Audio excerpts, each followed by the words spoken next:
तो चलिए दोस्तों, आज मैं आपके लिए एक ऐसी मंदिर के बारे में जानकारी देने वाले हैं जिसे मंदिर की नगरी भी कहा जाता है। यहाँ लोग दूर दूर से आते हैं और जल चढ़ाते हैं। इस मंदिर की शिवलिंग को स्वयं रावण ने यहाँ स्थापित किया था। यह मंदिर झारखंड के देवघर जिले में स्थित है। इसे मंदिर का शहर इसलिए कहा जाता है क्योंकि यहाँ लगभग सभी भगवान की मंदिर है, इसलिए इसे देवताओं की नगरी भी कहा जाता है। ऐसा डमरू बजाया भोलेनाथ ने, सारा कैलाश पर्वत मगन हो गया।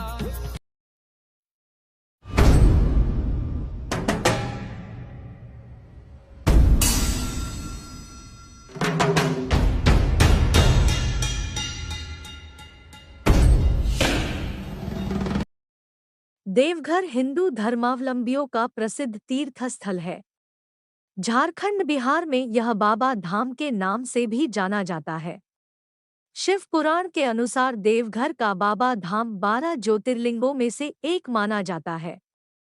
अविभाजित बिहार के समय से ही देवघर राज्य के प्रमुख तीर्थ स्थल व पर्यटक स्थल के रूप में विख्यात रहा है।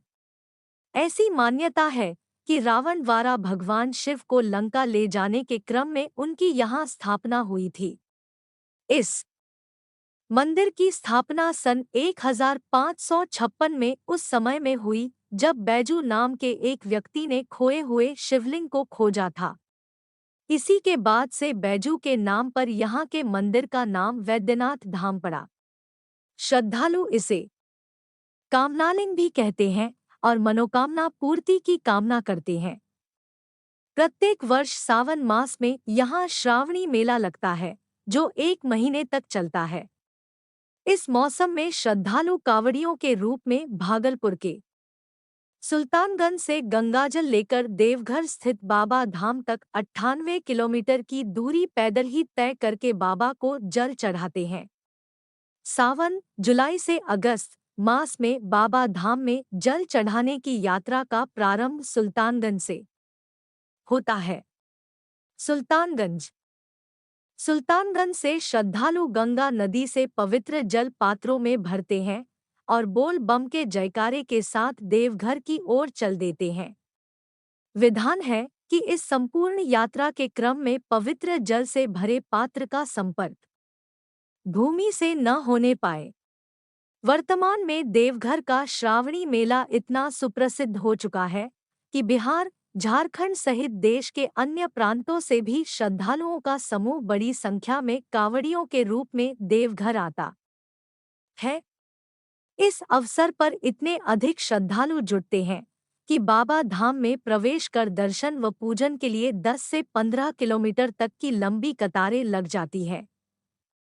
परंपरा के अनुसार देवघर बाबा धाम की यात्रा को तब तक संपूर्ण नहीं माना जाता जब तक देवघर से 42 किलोमीटर की दूरी पर जरमुंडी नामक स्थान में अवस्थित बासुकीनाथ धाम के दर्शन और पूजन नहीं किया जाता। इसके फलस्वरूप अनेक श्रद्धालु बासुकीनाथ धाम की भी यात्रा करते हैं। श्रावणी मेले के अवसर पर सुल्तानगंज से लेकर देवघर तक का मार्ग शिव भक्तों से भरा होता है। मार्ग में सुइया पहाड़ नामक स्थान पर दुर्गम पहाड़ी रास्ता है। इसे पार करते समय शिव भक्तों के पांवों में नुकीले पत्थर चुभते हैं, परंतु मतवाले कांवड़िए इसकी चिंता न करके बोल बम के जयकारे लगाते हुए इसे सहजता से पार कर लेते हैं। भक्ति से सराबोर कुछ शिव भक्तों को साष्टांग दंडवत करते हुए बाबा धाम की ओर जाते हुए देखा जा सकता है। कुछ दशक पहले तक श्रावणी मेले के अवसर पर देवघर बाबा धाम की यात्रा में अधिसंख्य मध्यम आयु के श्रद्धालु दिखते थे, परंतु अब इस मेले में महिला, किशोर और युवाओं की अच्छी उपस्थिति देखी जा सकती है। श्रावणी मेले के अवसर पर देवघर बाबा धाम की यात्रा धार्मिक दृष्टिकोण से तो महत्वपूर्ण है ही, इसमें अब पर्यटन का पक्ष भी सम्मिलित हो गया है।